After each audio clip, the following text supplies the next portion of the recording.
Para quem acha que a APA-Show traz inovação e tendências apenas em produtos e serviços, está muito enganado. O Congresso de Gestão também é uma grande oportunidade de gerar muito conteúdo e networking para o setor supermercadista.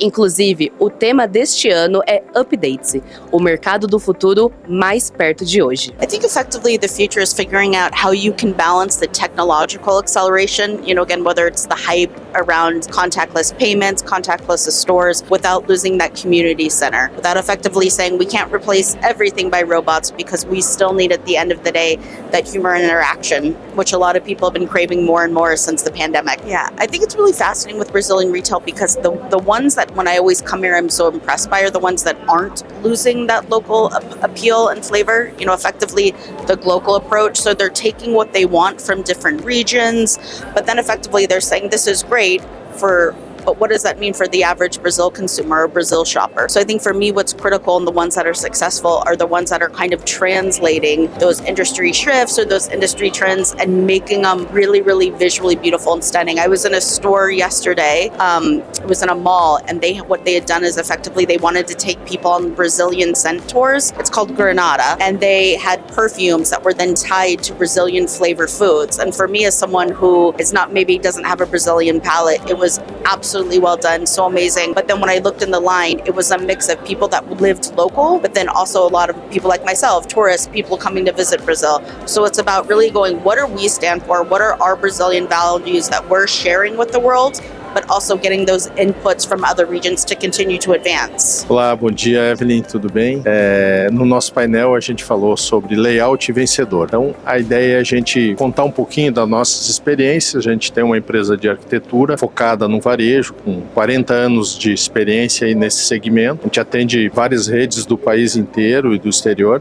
E aqui a gente veio falar um pouquinho sobre layout vencedor. O que a gente fala sobre isso? Que o layout é uma peça importante na rentabilidade da loja, né? Hoje a gente tem desenvolvido várias ideias, como valorizando a parte de saudabilidade, FLV, criar um percurso sensorial dentro da loja, com sensações, com cheiros, então isso tudo atraindo o nosso cliente para uma experiência muito legal de compra, né? Isso tudo associado às prateleiras digitais, que também vem corroborar essa integração da loja física com a loja digital. Isso é muito importante a gente citar. E aí, para que tudo isso consiga os nossos clientes rentabilizar as suas lojas. Eu acho que o layout vencedor, na nossa visão, ele abrange o todo da loja. Desde a implantação da loja física, o local, a posição no terreno, o acesso dos clientes, a facilidade de acesso, a visualização da loja, para enfim entrar no interno, que é o layout mesmo. E aí sim inicia a sua jornada, a experiência de compra. Então a dica é sempre pensar como um todo, não isoladamente só na parte interna da loja. Tem uma valorização importante, desde a comunicação visual, trazendo a proposta de cada público-alvo que eles querem atingir, né? Isso é muito importante, que eles se preocupem nisso, porque às vezes você fazer uma loja com um público-alvo que não é o ideal, você pode não ter sucesso, não ser rentável. Então, tem várias preocupações que são importantes. A gente